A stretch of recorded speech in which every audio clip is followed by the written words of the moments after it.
Well, hello, everyone. Welcome to This Week in Politics. Well, just a couple of things to kind of house cleaning things. The first one is follow up to Little Red Riding Hood. Um, it went well. The code worked. And this week, what I've decided to do is I'm going to try to figure out some of the algorithm code words that they are using.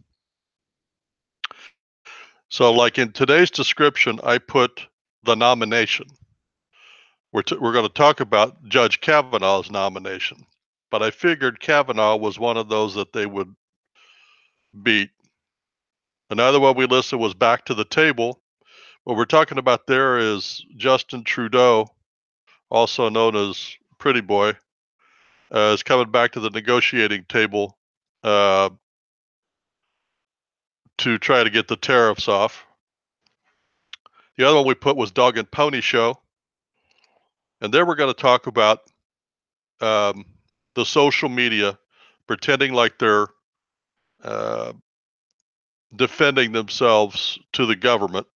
Social media guys went up there and put on a dog and pony show to try to convince not them or themselves, but to convince the American people.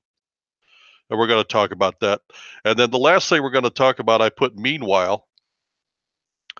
And while all of this stuff is going on, I'm going to list all the things that are going on meanwhile.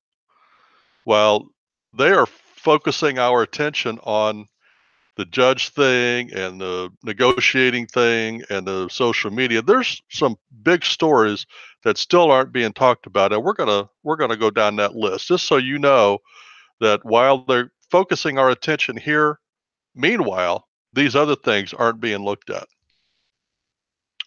So, okay, first thing, Judge Kavanaugh nominating process.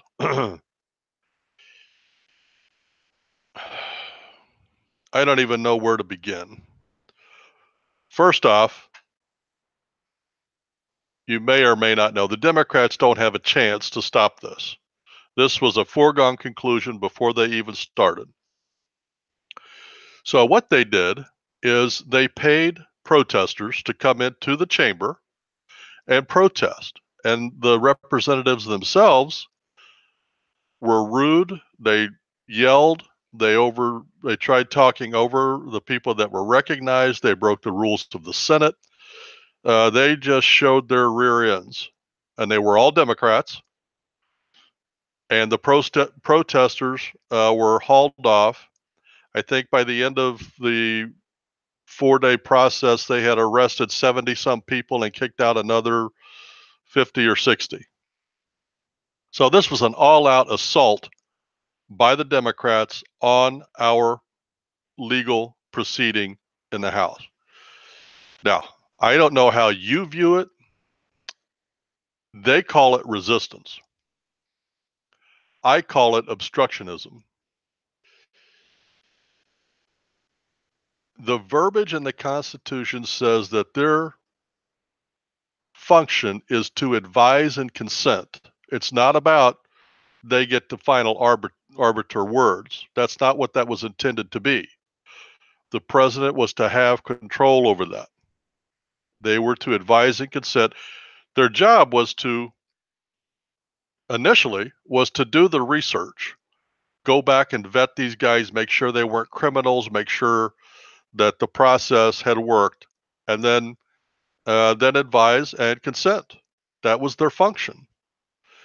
But since the era of Ted Kennedy, these committees for judiciary have taken it about themselves. They think they are the final arbiter in whether this guy gets in. And it has worked out that way. One of these days, I'd like to see that taken to the Supreme Court. Like when they got rid of Bork, I would have liked to have seen Bork take that to the Supreme Court. He would have lost because it was a left-leaning Supreme Court that wanted to legislate from the bench rather than interpret the Constitution. Now we have people in there that are going to interpret the Constitution. I'd like to see that tested.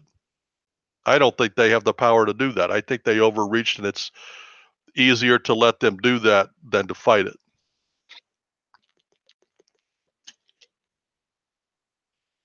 But in my opinion, what the Democrats did was a total disgrace.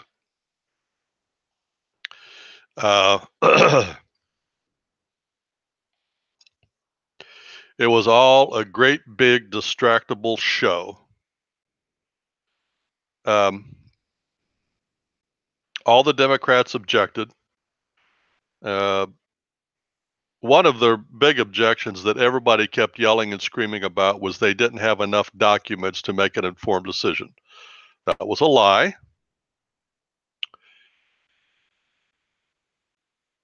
The chairman of the committee has overseen, I believe, 18 or 19 Supreme Court nominees. He's been there a long time. And he said that the committee members had gotten more documents. Now listen to this, more documents than the last 5 Supreme Court nominees combined. He had written over 300 opinions while on the federal court. And based on the questions that I heard and the attitude of the Democrats on the committee, I'll bet none of them read one of those things. The executive branch of the government made, I believe, 400,000 or 170. It's 170 some thousand documents available. They were not allowed to be copied or taken out of a room, but they put them in a room and said, you can come here and read all you want, look all you want, but you can't take them out. Not one Democrat went. So it was not about the documents. Not at all. It was about having something to yell and scream about. They were a disgrace to themselves, to their party, and they degraded the Constitution of the United States, and for that they should be punished. Now, I don't know how they should be punished, but ultimately, we punish them with our votes.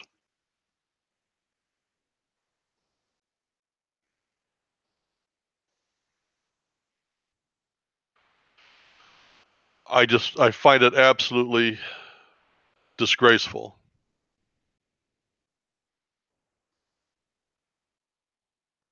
Oh, it was 400,000. 400,000 documents, right? Now, the whole reason they are doing this is not about Judge Kavanaugh. He is an extremely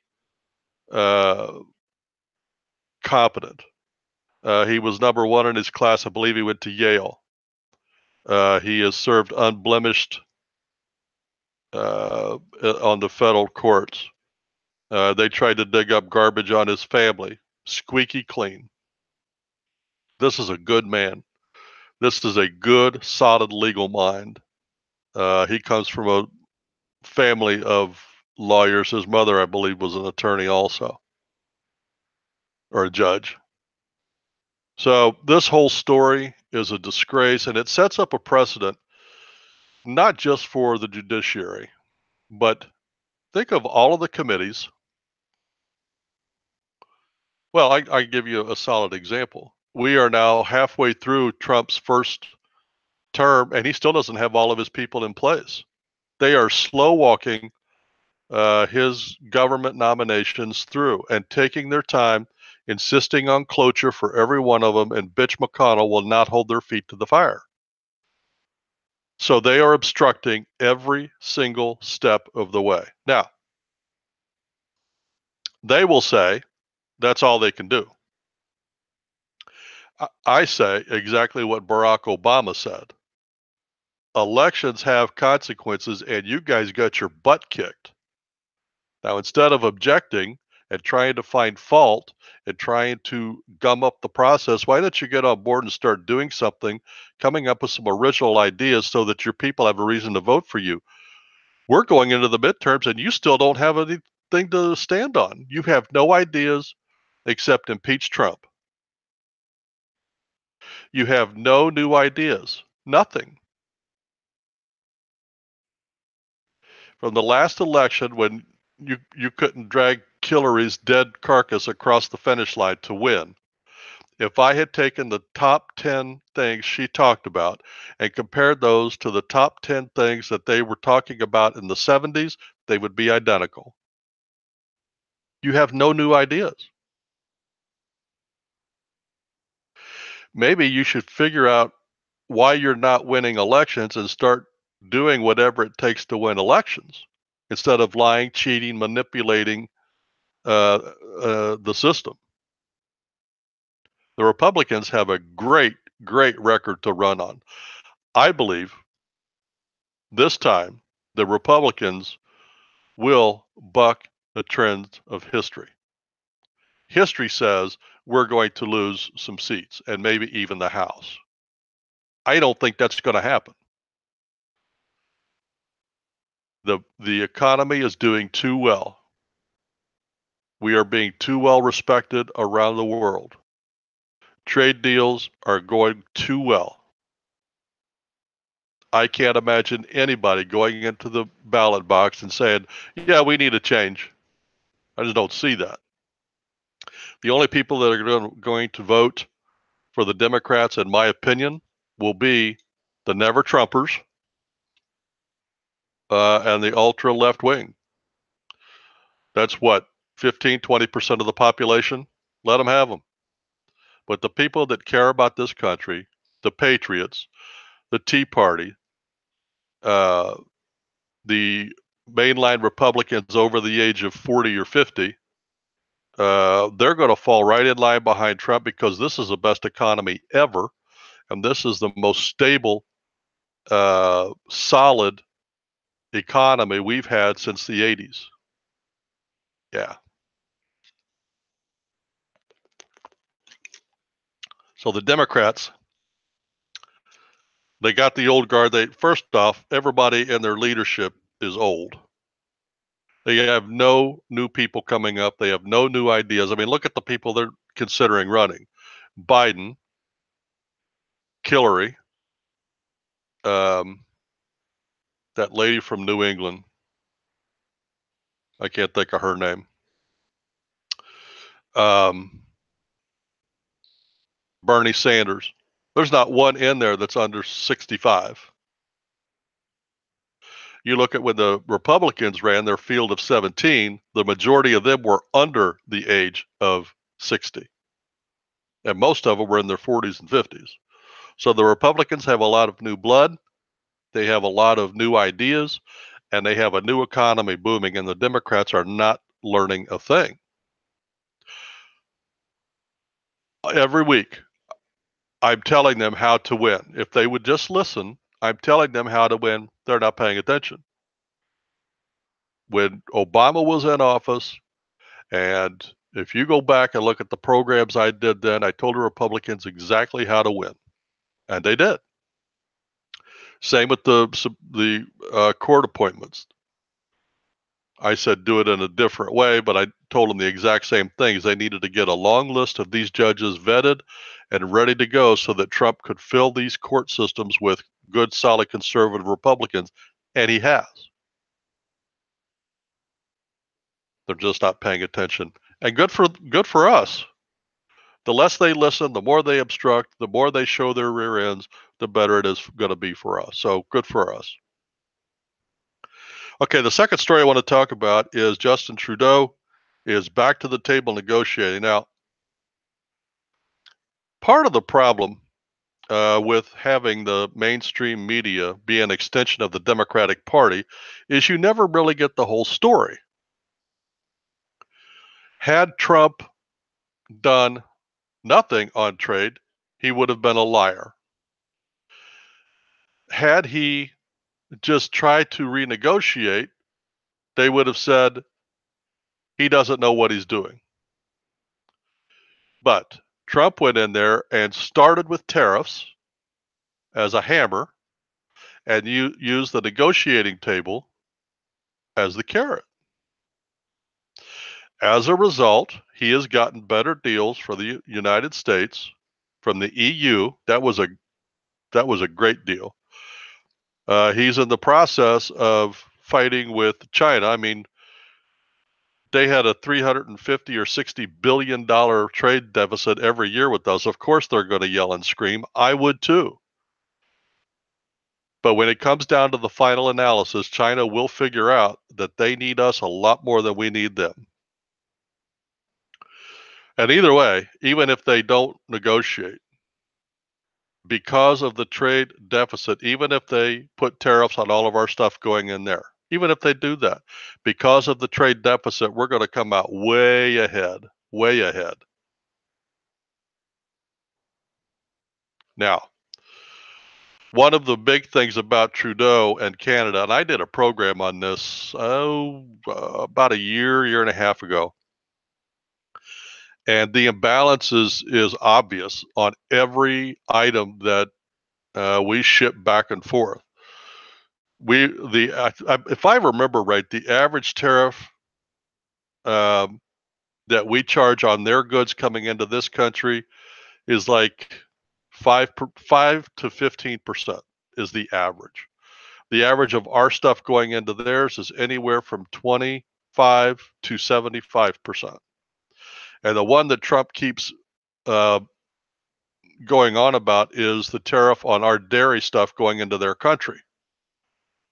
They put a 300% tariff.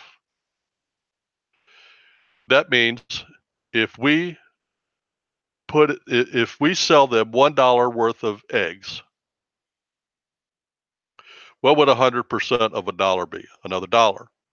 So at 300% would be $3 more.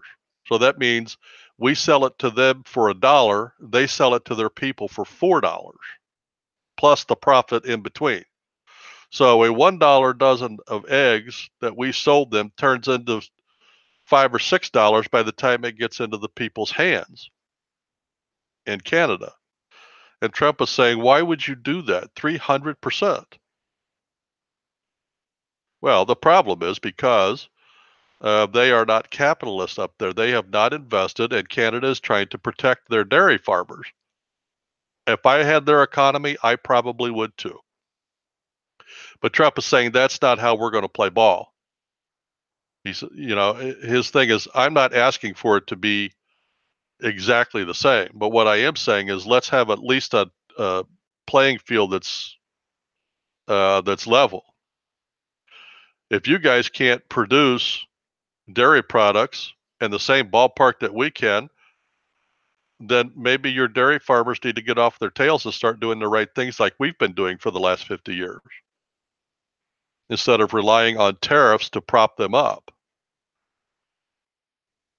And of course, they're balking at it. They don't want to do it. I get it.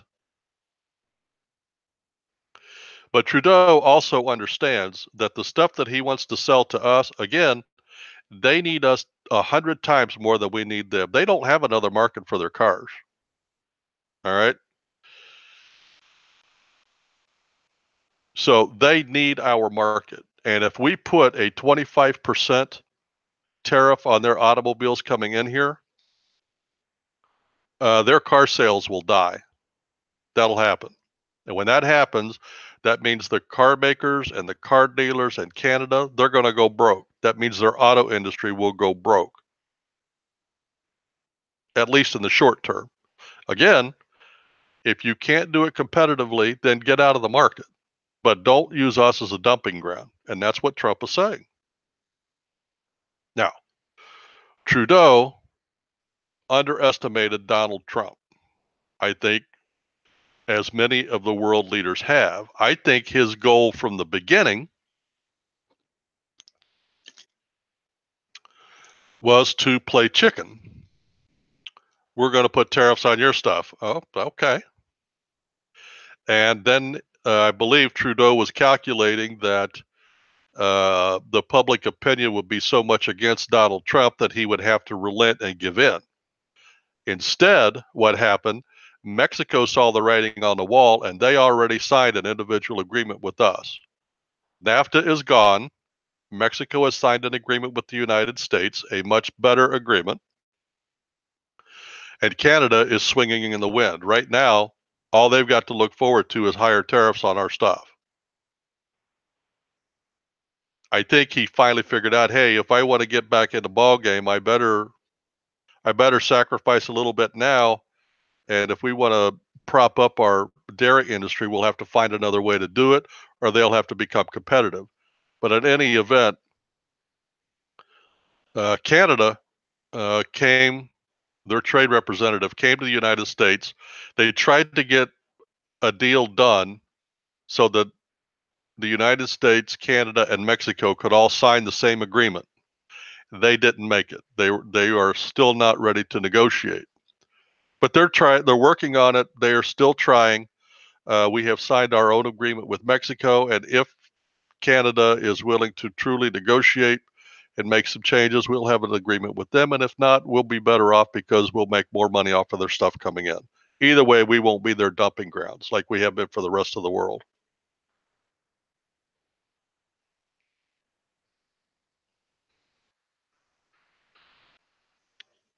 So there's that going on. Okay. The last story I want to talk about is the social media dog and pony show. Well, first off, YouTube or Google didn't even show up for these. They were all three were supposed to be there. They didn't even bother to show up. And the ones that were there, now this really irritated me. And I last week on the follow up to the Little Red Riding Hood, I kept telling everybody, do not accept the premise that social media needs to be protected. It does not.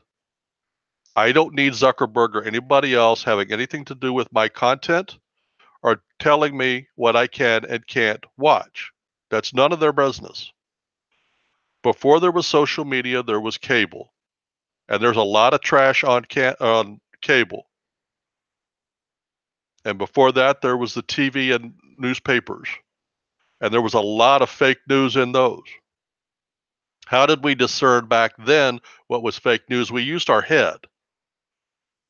We didn't have Big Brother telling us what we can and can't watch. So when they went to Capitol Hill, which, by the way, never, again, don't fall into the trap that they're setting. First, they're setting up a straw man so that they can knock it down.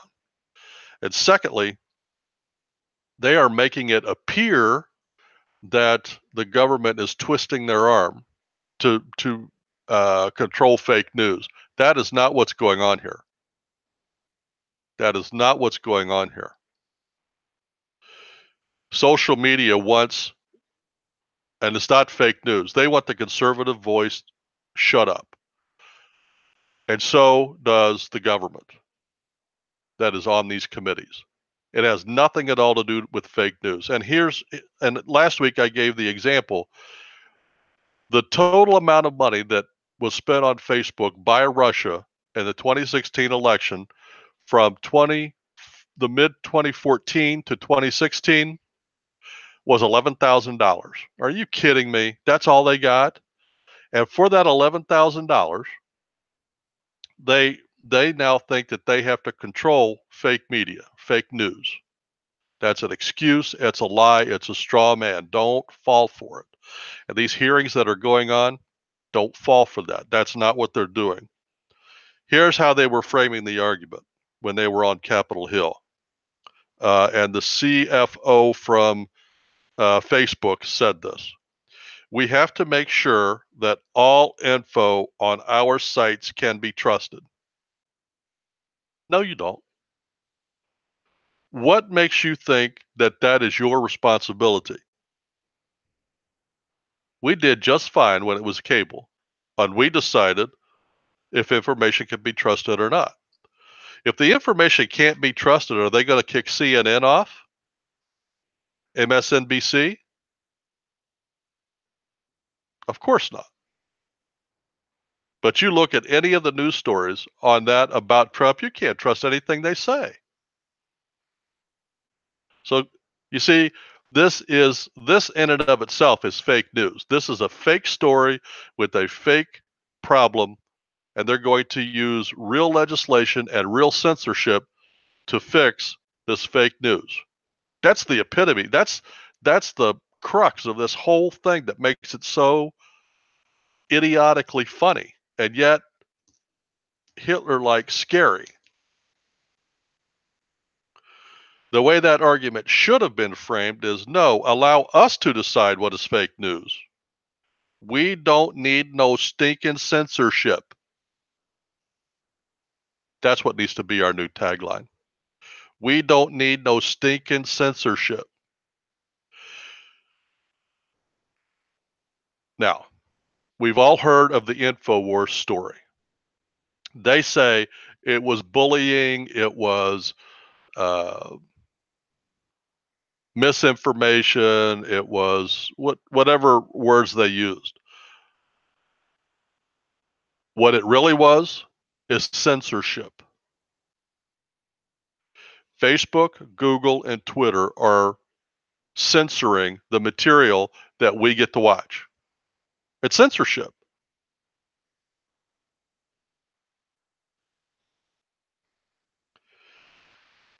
This is the biggest problem that our democracy has internally and will have internally for the next decade or two until we figure out and these people get put in their place. Now, you think I'm overstating it? Okay. I want you to imagine a world where every conservative, and by the way, over half of this country is conservative. The only real liberal bastions is in the Northeast, California, and Illinois. Donald Trump carried all the other states. There was a couple of exceptions, but he carried most of them. And he is an ultra conservative, and yet he carried those states. Now, imagine the internet with everybody in all the red states, their voice isn't heard. You can't find Right Wing Reverend. You can't find This Week in Politics. You can't find InfoWars or Herman Cain or Donald Trump on Twitter. You won't be able to find those voices, any of the conservative politicians. But when you go to their website or when you go to Facebook, you'll have no problem finding Nancy Pelosi or Barack Obama or PSNBC. PMSNBC is what I meant. Or CNN or the Washington Post or the New York Times or the Huffington Post. You'll have no problem at all finding those. Imagine that world where the next conservative that wants to run doesn't have an outlet on the internet. That was one of the main ways that Trump won in 2016. His campaign utilized social media fantastically. So the one thing that worked for us, they're trying to get rid of. And I can't blame them. I would too. Just like from my standpoint, but see, we don't have the leverage. They will shut down Breitbart. I'll bet you anything that they're being shadow banned as we speak, Breitbart. But we know for a fact that there's been fake stories coming from the New York Times and the Washington Post. They're not being shadow banned. Their account isn't being messed with. This is a left-wing conspiracy to silence the right wing. When one part of the population tries to shut the other part of the population down, that's the beginning of a civil war. And I have said this for the last year. That's where we're headed. Facebook, Google, and Twitter fired the first shot at InfoWars. That was the first shot heard around the world. They have been doing other things along the way. Like last week, I talked about the blue circle of hell. They've been doing that. They've been shadow banning for a while. That was an accident that got out.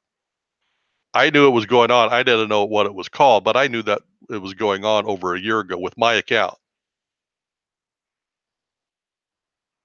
Not because I'm anybody, but because the name in my account is RightWing Reverend. So right wing is obviously a key phrase that they are keying in on. When one part of the population tries to eliminate the other part of the population from the conversation, that's when a civil war will happen. I did a program a couple of years ago when Obama was in office, and I said the conservatives are really, really mad. That's when the Tea Party started. And the reason we were mad, and I enunciated it at the time, we don't have a seat at the table. Even on the Republican side, we don't have a seat at the table, and nobody seems to care. Well, guess what? The Tea Party started. Now, we didn't get a seat at the Republican Party, but we got enough of them elected that we were able to throw a monkey wrench and stop them from doing that. So we eventually got a seat at the table.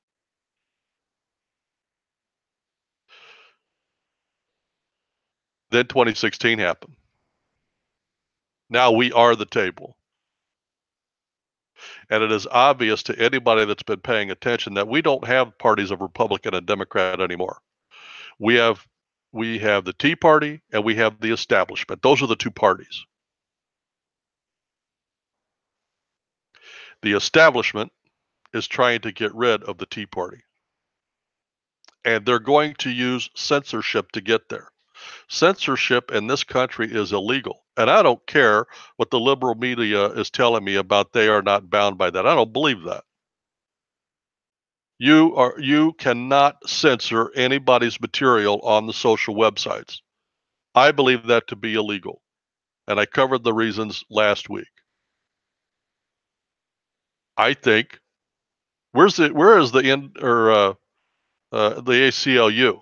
If the shoes were reversed, they would have us in court suing us in every court in every state of the union. But because it's conservatives, because it's a Tea Party, where is the ACLU? They're not the least bit concerned in our constitutional right. They're interested in their agenda, and their agenda is to shut the conservatives up. That's what this is all about. That's why I called it a dog and pony show. They don't care about fake news or the Russians or the Chinese or anybody. They care about shutting us up so in 2020 they can get rid of Trump. That's their goal. Okay, the last thing I did here, and I'm just going to run down these. I'm not going to talk in depth about these. But this week I was thinking about, there's a lot of fireworks going off in Washington. And I was thinking, of all of the other things that they could be concentrating on, where the Democrats have focused all of their attention and effort and money on a losing proposition, and showing their butts basically all week over something that they have no chance of winning. What if they had taken that much time and effort and energy and concentrated on one of these stories I'm going to talk about? And I don't know, there's 20 of them. Clinton is free and no investigation is going on. The Clinton Foundation is free and no investigation going on that we know of. We think they are, but we don't know for sure. Jim Comey is free and no investigation. Loretta Lynch is free and no investigation. The 4 dead in Benghazi were Americans, and their deaths have still not been accounted for. Nobody has paid for that. The border wall is not being discussed or financed. Mueller is still investigating nothing. It's an illegal investigation into a non-existent crime, trying to overthrow a legitimately elected president. That's what he's investigating. Obama and all the scoundrels in scandals in his administration are not being investigated, like the billions in cash to Iran, the lies that he told about the Iran nuclear deal. Fast and Furious, guns for drugs. None of that's being investigated or even talked about. How about treason and sedition is still tolerated by the deep state? Nobody's looking into that. Nobody's even using those words. Todd Rosenstein is still in charge and still employed. How is that even possible? Jim Sessions is still employed.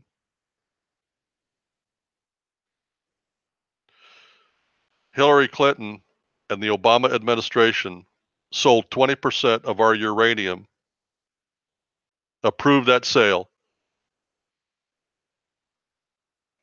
and that uranium, we are not self-sufficient in uranium. We still have to import our uranium, and uranium is needed to make nuclear weapons. Russia now owns 20% of what little we do have. So now when we go to make nuclear weapons, we're going to take what we got and we're going to be short 20% more than we were already short. And guess who we're going to have to go buy it from? Russia. And nobody's investigating that, and nobody's been held to account. The bribery that went on, not just from Hillary and the Clinton Foundation and Bill Clinton, but all of the bribery that went along with that 20% sale to the truck drivers, to the inspectors, to the company in Canada, to the Russians, and to the Ukrainians.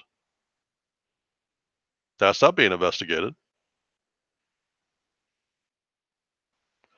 Nobody has been punished and nobody has been investigated for the CIA spying on Americans with, again, it was an illegal warrant that they got with democratically paid for lies to get a legal warrant to do an illegal spying and put spies in the Clinton or in the Trump campaign, and nobody is being investigated and nobody is being held to account. The Podesta brothers are not in jail.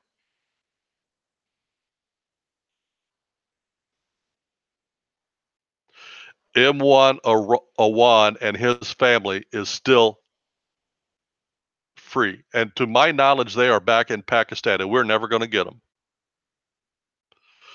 They were the ones that were criminals and they were arrested for messing with top secret information on the computer systems. They were computer people.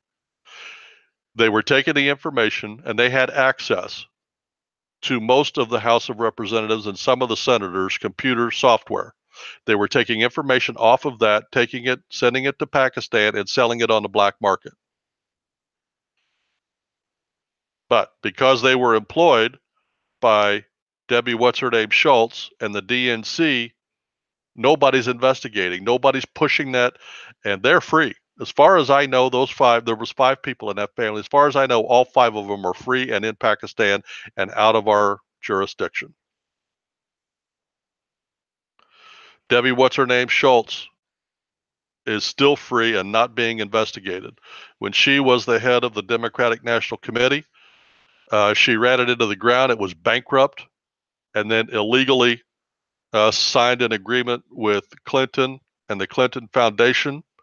And Clinton came in, gave them the money from her campaign, again, illegal, to pay the bills.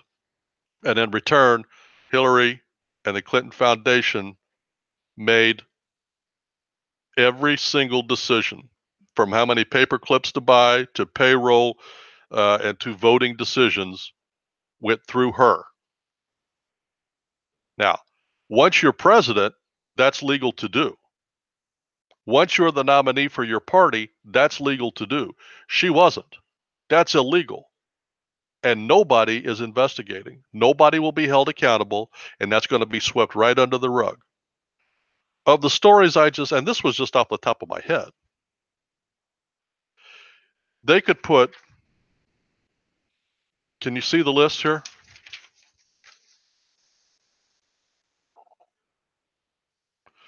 They could put a special investigator on each one of those stories.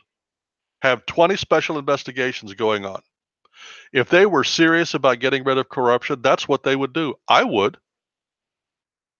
And I'd put a time limit on it. You got 2 years. Mr. Investigator number 1, your job is to go investigate Debbie What's-Her-Name Schultz and how that relates to the DNC and the Clinton Foundation. You got 2 years, make your case, or off the docket it goes. And I would make every one of those special investigators Republicans. I would give them a 2-year time limit, and I would give them a limited budget. Go make this happen. Then we'd get some results. Then we have some accountability held. They have put off the Clinton thing so long that by the time anybody finally gets around to it, the statute of limitations is going to be gone on a lot of it.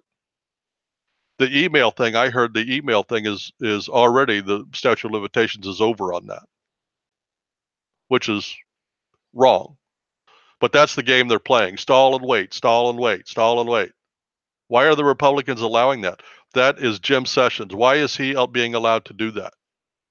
He needs to hire 20 special prosecutors, give them all one job, one narrow job, and a 2-year time limit and a limited budget to investigate.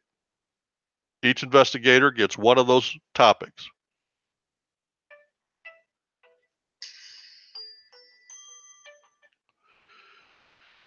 Well, that's the program, everyone. Now, I do want to say a couple of things. Today, I recorded our first video that I talked about last week in the Little Red Riding Hood scandal.